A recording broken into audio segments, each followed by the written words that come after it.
Good afternoon, everybody. Open forum, Q&A. Throw me some questions and we will get into it. We can go in any direction you want. NBA Finals, Nikola Jokic and the Denver Nuggets took control of Game 3, and Jamal Murray and the Joker were just too much for Miami. You know, when Denver plays their A game, when Denver is playing the way they played in Game 3, Miami's not going to win. And I know that we should not count out the Miami Heat. I get that. I'm not counting them out. All right. Anyone that counts out the Miami Heat obviously has not watched the playoffs, but I don't see it. Do you? I don't see it. I really don't. Denver is the better team. Denver should win this series, but you could have said that Milwaukee should have won the series in Boston, but Miami found a way to win. So obviously a huge, pretty much must-win game for the Miami Heat coming up, Game 4. Hockey in an hour from Sunrise, Florida, the home of the Panthers, and they are in deep, deep trouble if they don't find a way to bounce back and win Game 3. The Knights really dominating play in particularly Game 2. You know, the score was tied going into the third, and in Game 1, and Vegas scored 3 goals, including an empty netter. But Game 2 was all Vegas. They dominated in every phase of the game. So we'll see what happens coming up tonight. All right, who wants to get the ball rolling? Who wants to throw me a couple of questions? And we will get this show rolling. What do you want to talk about today? I'm good to go in any direction that you want. We have got the fiasco with golf. And basically, the world of professional golf is going to be run by the Saudis and their money. You've got the Canadian Open going right now, where a lot of the players were on hand to meet with the commissioner, Jay Monahan, on Tuesday after this announcement broke. And I don't see how he stays in his present position. I think his credibility is gone. I think that he is a commissioner that has lost his voice, so to speak. If you read some of the quotes, both on record and anonymously, you really get an idea that they are very divided about this on the PGA Tour. All right, Grant, who is the Vegas Golden Knights your favorite, or is the Vegas Golden Knights your favorite NHL team overall? No, the Rangers are my favorite team overall, but one of my very best friends in life, roomed with him for a period of time in college, have known him for 45 years, George McPhee, put that entire Vegas team together, the team that won the West in year 1 and went to the Stanley Cup Finals and lost to Washington. He had been the general manager at Washington for 17 years, and he put that Capitals team together. He drafted Alex Ovechkin and put that Capitals team together. And so this is his 4th try at the Cup. 1994, lost to the Rangers in 7 when he was the right-hand man to Pat Quinn in Vancouver. Then he lost the Stanley Cup with Ole the goalie in Washington. And then he lost the first season in Vegas to Washington. And now he's 2 wins away from the Cup. So I'm really thrilled. This is a great question. So if it's the Rangers and Vegas in the Cup, you'd want the Rangers. You know, that's a great question. If my friend George McPhee had not won the Cup yet, then I would want Vegas to win. And the reason why I say that is I've watched the Rangers win the Cup before. I was there for games 3 and 4 in Vancouver, Game 5 in New York, Game 6 in Vancouver, and I flew to New York for Game 7. And George got me all the tickets. And George and I have talked about this for decades, about what winning the Stanley Cup would mean. George played for the Rangers for a number of years coming out of college. George was the Hobie Baker Award winner at Bowling Green, which is the equivalent of the Heisman Trophy winner. I love George like a family member. And if Vegas played the Rangers and George had not won the Cup yet, I'd be pulling for my friend. I'd be pulling for my friend. I don't know um, what it would be like watching that series because I do love the Rangers, but personal relationships I put ahead of anything else. And the friendship that I have with George is special beyond belief. So I would vote. I would want Vegas to win in that situation. Great question. Great question. Well, there's something unbelievably special. I've talked about this for years, Sea Dog, about being at big games. There's nothing like it. Um, I've been blessed to go to a lot of big games, and I always had in my mind growing up that if the New York Giants won a Super Bowl or were at a Super Bowl, I would do whatever I could to get there. I've relayed this story many times about flying to New York from Decatur, Illinois in the 1986 season, January of 87, flew to the game on a Saturday afternoon. Giants beat the Niners 49-3. Flew back the following Sunday for the Giants, Washington. Giants won 17-0. My aunt followed everything to the T as it related to ticket requests for the Super Bowl. We got 2 tickets. We were part of the lottery as a season ticket holder for the Giants. And so the day before the Super Bowl in Pasadena, I'd never been to L.A., took off. It was like 10 below zero in St. Louis. Landed in L.A., and it was 76 degrees. Got to the Rose Bowl 24 hours before the game, and my buddies had rented an RV, and we had the best time, and I sold the extra ticket, $75 face value, for $750. And the Giants won 39-20. And then I said, I'm always going to try to do what I can do to go to the Rangers Stanley Cup. There's no way I would have been able to get tickets had it not been for George. George was working for Vancouver. He was Pat Quinn's right-hand man.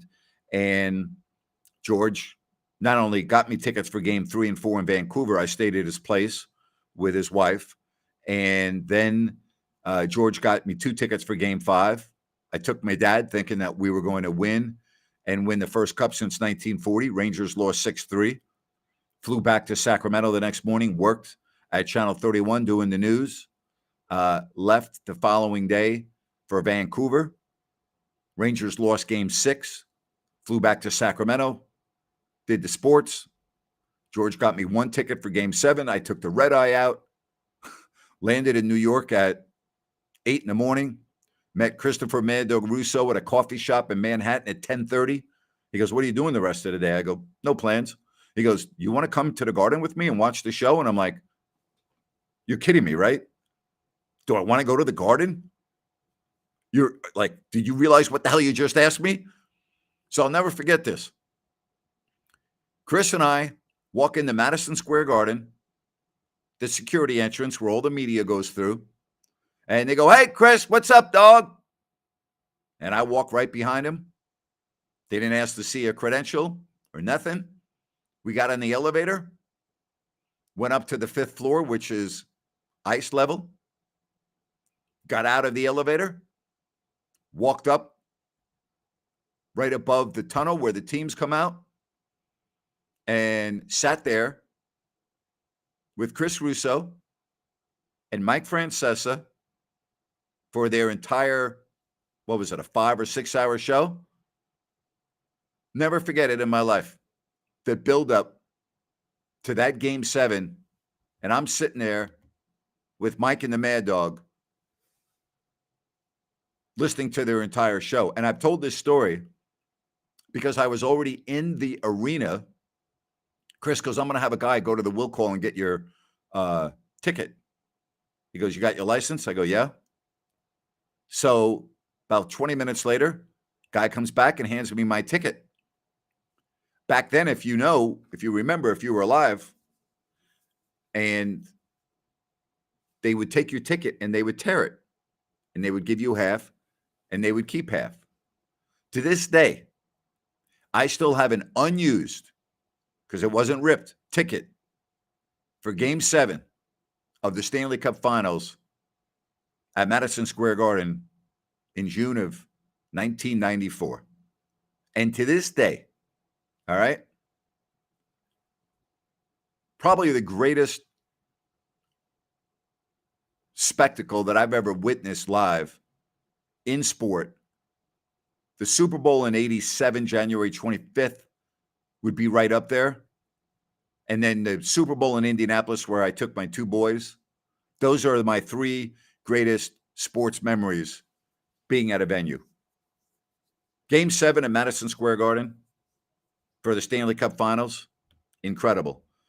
Now, I interviewed on one of my podcasts, Steve Albert, Marv's brother. Steve, phenomenal boxing announcer, longtime announcer in the NBA as well. And Steve was at Kent State as a student during the shooting on campus and basically went through what that whole experience was like. And the students left Kent State and Steve went home. And Steve had been a ball boy for the Knicks. And for Game 7, when Willis Reed came out of the tunnel, the trainer and equipment manager got Steve a pass at the end of the Knicks bench. Okay? 1969-70 season. Think about that for a moment. And Steve was on the floor, standing on the floor at Madison Square Garden when Willis Reed came out of the tunnel against the Lakers, scored the first 2 baskets, couldn't play the rest of the game, and the Knicks blew out the Lakers to win their first ever championship. Frazier, right? DeBusschere, Bradley, Reed, Phil Jackson, Mike Reardon. That was not the year the Pearl, Earl Monroe. Earl the Pearl was not on that team. He was on the team that won it 2 years later in 72, 73. So I love these stories. I love being at big events. I wasn't at that one. I remember watching it. But, Connor, if the Edmonton Oilers ever get to the Cup and you can get there, I mean, it would be absolutely unbelievable. All right. Keep your questions coming right here on our open forum Q&A. Hockey coming up in a little bit. And then NBA Game 4 and a huge Game 4 upcoming for the Miami Heat. So hockey is going to be a hell of a game tonight. It's been very physical. Game 2 was incredibly physical. And I would think the same thing tonight. Aiden Hill has been the story in net for the Vegas Golden Knights. I mean, he didn't even start the series. He took over for their main goalie who was injured. And, I mean, he's been great in goal. He's been great. You've been calling this all series, Sea-Dog, about Jamal Murray. They're not here without him. They're not here without him. I mean, he's been unbelievable. I mean, think about that. 2 triple-doubles in the same game. He was amazing. He was absolutely amazing. Somebody wants to know, what about Halliburton playing for the Kings? Well, not going to play for the Kings anymore. Why do you think that could happen? Why would you say that? He's an all-star now for the Pacers. They're building their franchise around him. So I don't see any scenario. And again, we already know that he and Fox weren't they weren't a good tandem. So that's not happening. All right, what do you want to talk about? Fire away with some questions right here on our open forum Q&A. If you want to talk about sports, we can do it. You want to go off the map, we can do that as well. You want to talk about you're talking about the USA team. I'm sorry, I didn't see the USA part. That's my bad. I apologize. My bad. Forgive me. Yeah, I did see that. Good. You know what? That's great. You're going to hear a lot about Tyrese Halliburton. I'm sorry, I didn't see the USA. I saw us.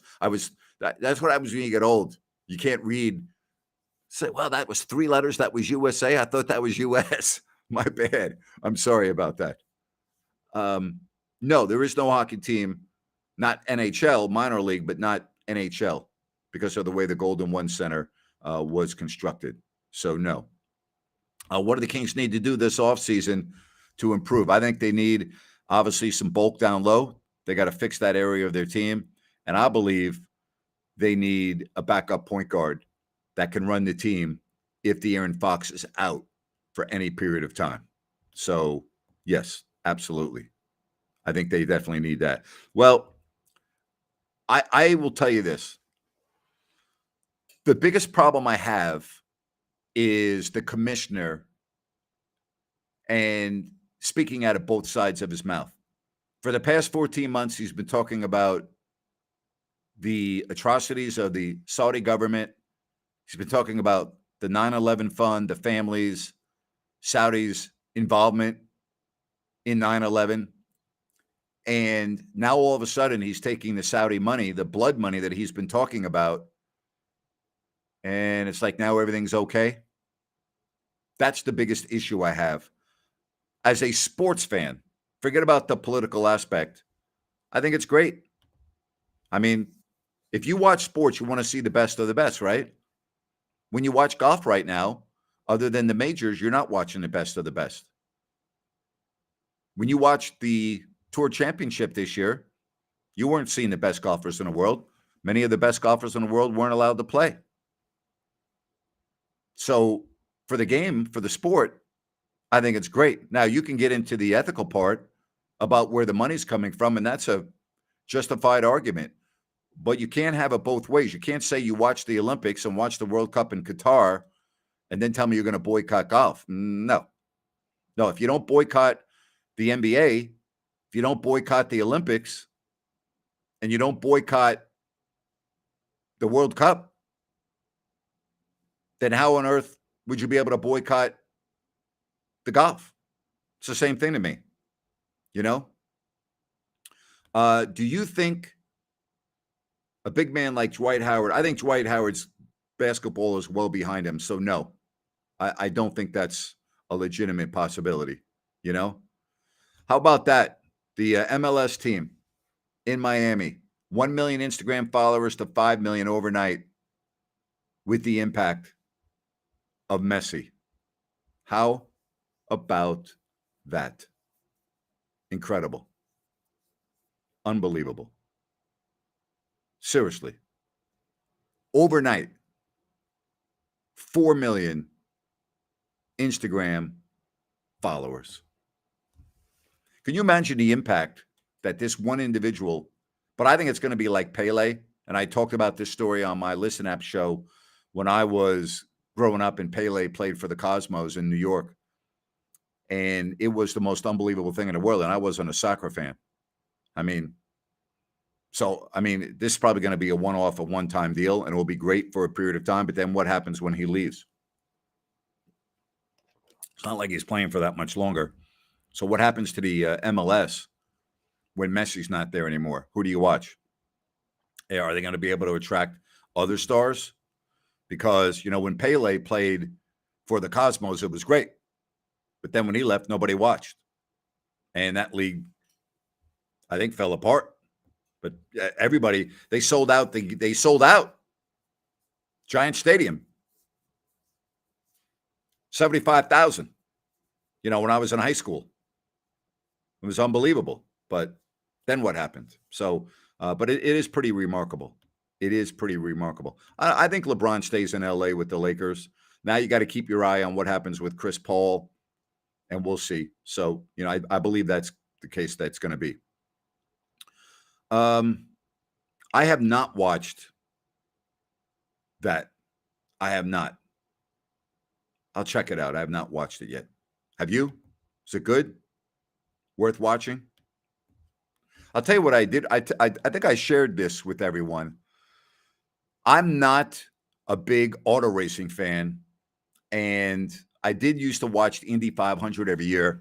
I used to look forward to it. I thought it was one of the great events annually, and I used to love watching the Indy 500. And then when they had the split,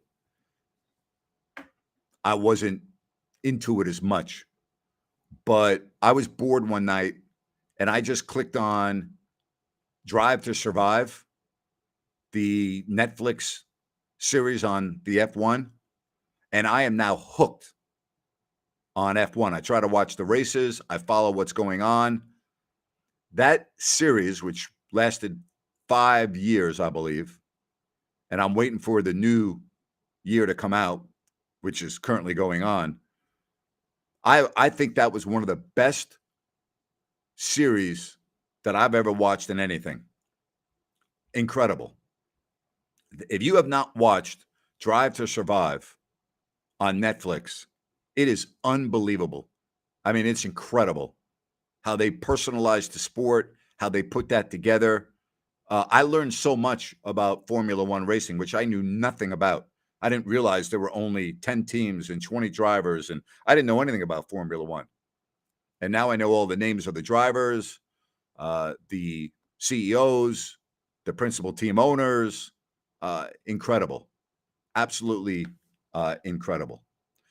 Well, it's just not built for hockey. It's not a hockey arena. It's like, I don't know if you're aware of this, but when you put hockey in, the boards around the arena in most venues stay in place. They don't come out.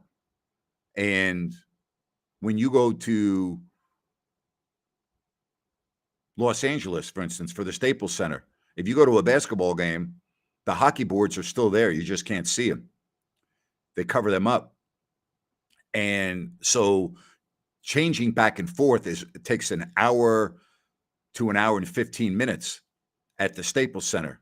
Well, at Golden One Center, just the manpower alone that it would take to change would be enormous. And then the seats, the way the seats are built, is built for basketball, not hockey. So I just don't see it's not going to happen.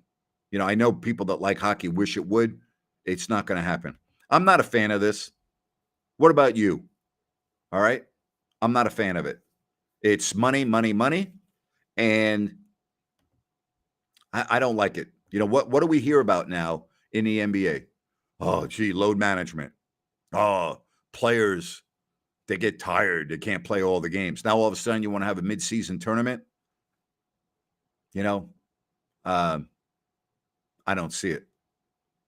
Verstappen.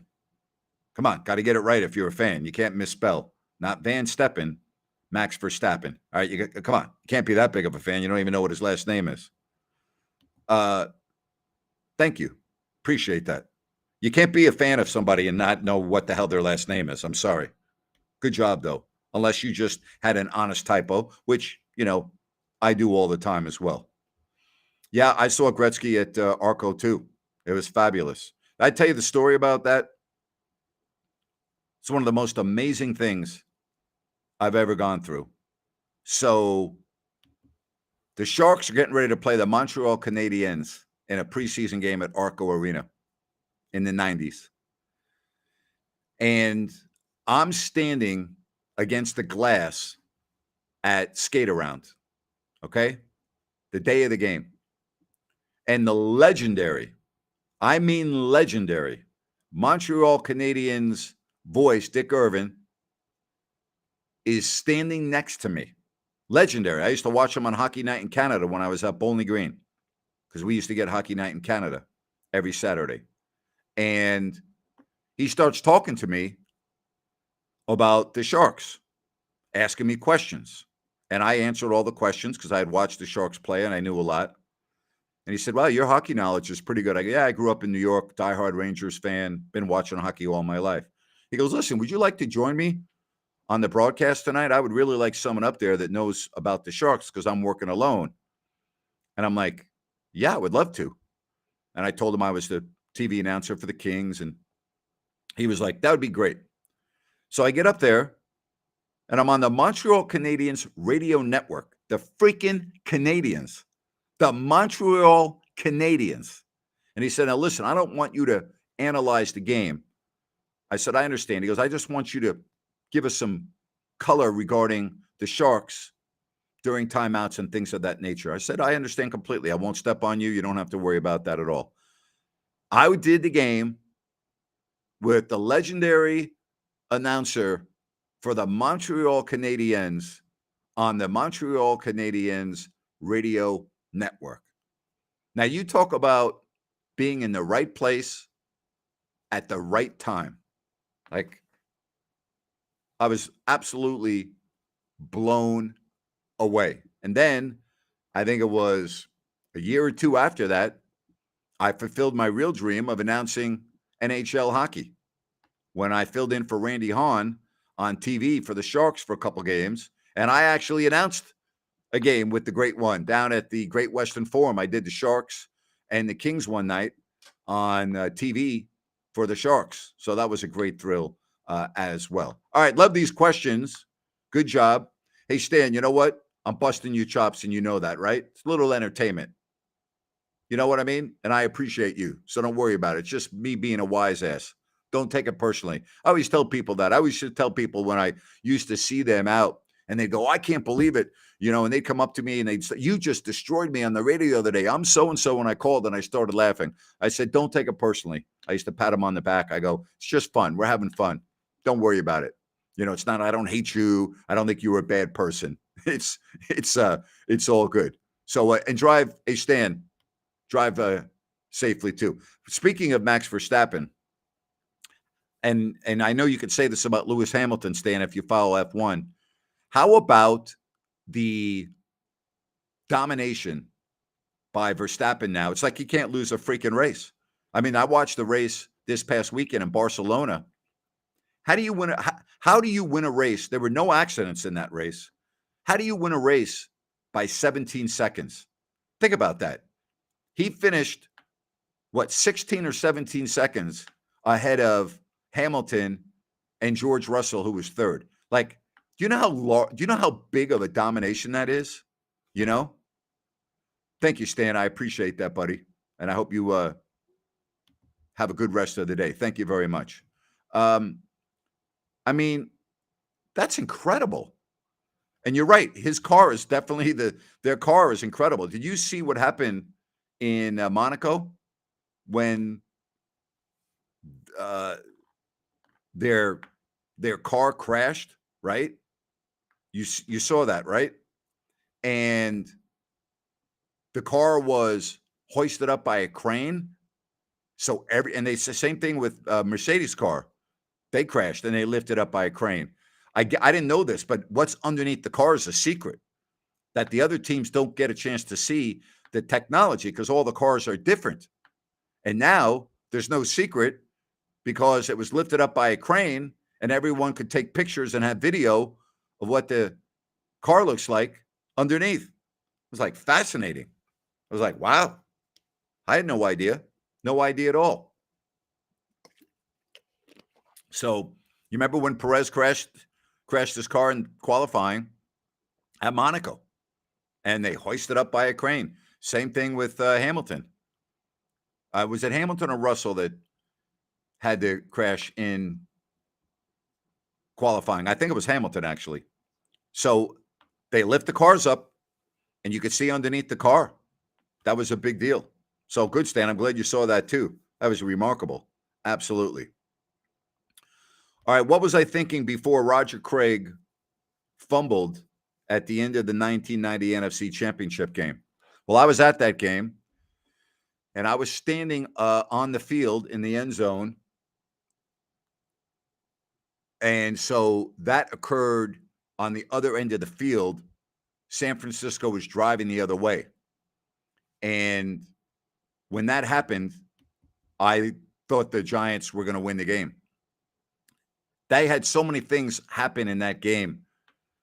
Leonard Marshall with the sack on Montana, knocking him out of the game, the fumble, the fake punt that Gary Reasons executed to perfection. And then obviously Matt Barr with the game-winning kick. And what I remember about that is how loud the stick was as the Giants were lining up to send them to the Super Bowl. And I was standing to the left of the upright if you were looking at it from behind the kicker to the right. And when that ball was in the air, and I'm looking at that, and I jumped, and I could not believe it. I looked to make sure there were no flags. The place was like a library. and I ran onto the field. You can ask Jim Crandall of Fox 40 or John Hank, who was working at Channel 13 at the time, or some of the other members of the media that are still working in Sacramento. And they couldn't believe it that I ran onto the field, and I'm literally in the middle of the Giants celebration, hitting guys on the helmets and the shoulder pads. And I had a really good friend that did sales at 31 who was a diehard crazy New York Giants fan from New York. His name was Marty. And I called Marty from outside the locker room, and he didn't even know who it was at first because I was so hoarse because I had been screaming so loud that I lost my voice. That was pretty amazing. That was absolutely amazing. All right, if you want to hit me up with a question, it's easy to do. All you have to do is go to the chat line, and we can do it. All right. You know what? I have not watched much of the French Open. I've watched a little bit, and so I didn't watch the match. I believe it's going on, correct? And maybe I'm mistaken. Has it been played? I haven't even been following it. I was so bummed out when Rafi was unable to play, Rafael Nadal, who owns the French Open. So I got to be honest, I haven't watched much of it. So you can tell me about the match. I didn't even know if the match has been played or is it being played currently over in France. All right. I don't know. I'm sorry. I don't like to say I don't know. I always like to be prepared, but you got me on that one. I have not watched much of the French Open. And I'm a tennis fan, so I'm actually embarrassed to say that. All right. I'm actually embarrassed to say that. All right. Hit me up with some more questions as we are here on our open forum Q&A.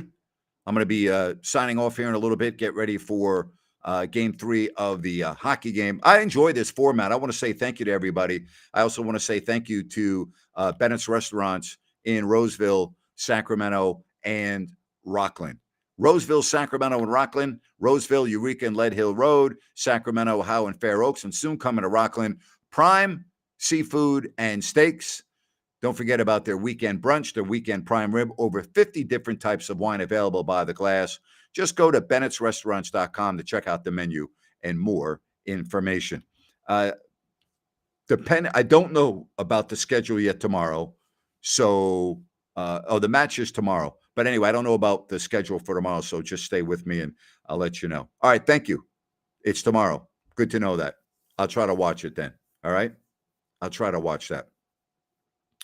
I love the football questions. Do I think Trey Lance and Brock Purdy? Well, Brock Purdy's your quarterback if he's healthy.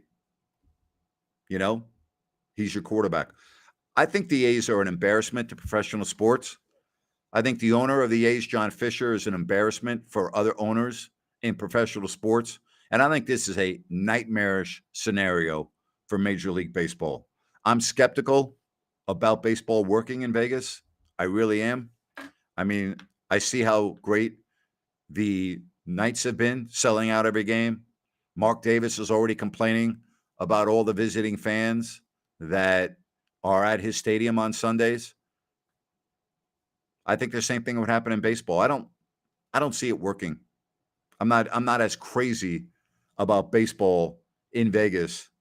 And I was skeptical about hockey at first, but then I thought of myself, well, hockey does well in all the other Sun Belt states. They sell out in Dallas and LA, and Arizona's an exception. The Florida teams do very well. So why would I think that Vegas would not do very well? Well, thank you very much for your business at Bennett's on behalf of Brian and his family. I'm glad. The spinach dip is really good. I've had that before. You're right about that. It is excellent. I'm very happy you went. I'm happy you enjoyed it. Thank you very much. All right. What else you want to talk about here on this open forum Q&A on this Thursday, day off of the NBA Finals? Anyone out there think that Miami is going to come back and win this series? I mean, when you look at the teams, you just have to say Denver's better. Doesn't mean they're going to win. We saw that already with Boston, but Denver's better, aren't they? They're better. They're a better team. And when they play their A game, and when you have Jokic and Murray playing the way they do, and I'll tell you, that's basketball played in a beautiful form. All right. Hey, Brian, you are not bothering me. All right. This is why I'm doing the show. You're not bothering me. I appreciate the question. Do I have an insight into why John Barry was traded for Mateen Cleaves? It seemed like he really could have used him the next couple of seasons. I didn't like that deal either. You know, they wanted depth at the point guard position. I didn't like that either. That was not a good deal for Sacramento. You know, it's not a good deal. Not a good deal at all. Just wasn't. If I had to pick a 24, I don't know enough about the draft to say who I'd be taking. I don't follow college basketball close enough to be able to tell you deep in the draft who I'd be taking a 24. And I don't think anybody watching really knows the answer to that. I don't know if the Kings right now know who they'll be taking at 24. You know? The great question. Down goes Frazier. Down goes Frazier. I put the wrong up. It's one of the great iconic calls in the history of sport. Down goes Frazier. One of the great calls, you know? One of the great calls. I've been asked this question many times. They were both tremendous quarterbacks. And I don't know if I've seen a quarterback play better in the playoffs than Eli Manning did for the 2 years that they won the Super Bowl. He only threw one interception, and it bounced literally off the chest of a receiver, Baker, and that's the only interception he threw. He won almost every game on the road in those 2 Super Bowls. I think he only had one home game. Won championship games, okay, at Green Bay, at San Francisco, okay, beat both number 1 seeds on the road, Dallas in the first Super Bowl, Green Bay in the championship game 2 weeks later, all right? So he beat the number 1 and number 2 seeds on the road, did the same thing when they beat San Francisco at the Stick after winning the previous week, again, on the road, beating Green Bay. So I would probably say Eli by a whisker. Phil Simms was a hell of a quarterback. Tough as nails, too. Tough as nails. Great question, you know? Oh, I remember. I mean, there are too many great calls for me to remember. It's an excellent question, but there are just too many. There are too many over the course of time, you know? Yeah. Tom Brady does hate Eli. Yes. Took 2 Super Bowls away from him. There's no question about that. They have retired his number. It's already been done. All right. Keith Jackson, iconic, great. No doubt about that. So, Joe Buck's catch, David Tyree. Yeah, I think Joe could have been a little more animated on that, but that was incredible. That was one of the great plays in the history of the Super Bowl, regardless of who you are rooting for. All right, so here's the deal. Don't know about tomorrow yet, okay? It depends on what happens with the hockey game tonight, and I'll explain all of that to you this weekend. So I don't know yet, all right? So you follow me, you subscribe to the channel here, follow me on Listen App, follow me on Twitter. If you haven't done that yet, it's very easy to do. You can see at Grant Napier Show, all right? I also encourage emails. If you ever want to email me about a topic, all right? Or Stan, if you want to curse at me because I, showed you up on the stream, you can do that. Again, it's all in fun, buddy. You could just send me an email gnapier@gmail.com. You can also check me out on my website if you don't like that.com or grantnapier.com. Either one will work. And I just appreciate the hell out of everyone. It's so great getting your questions. And do the Jets break the playoff drought with Rodgers? I'm going to say no. I don't think they do. I don't think they do. You're a good sports fan. I appreciate you, man. Thank you very much. I also want to say thank you to New Works Plumbing of Sacramento. Hey, if you have plumbing needs, issues, the repairs, sacserviceplumbing.com. Call that number on your screen. It means a lot to me when the people that follow me also support the customers that are gracious enough, the businesses, to sponsor these shows. Again, sacserviceplumbing.com or call that number on your screen. Thank you very much. I know they appreciate it as well. New Works Plumbing, they've got a fix for you. All right, hockey coming up next. Can't wait for it. I'm signing off. You take care. Thank you very much for joining us right here on If You Don't Like That. Thank you. We'll talk to you soon. Bye.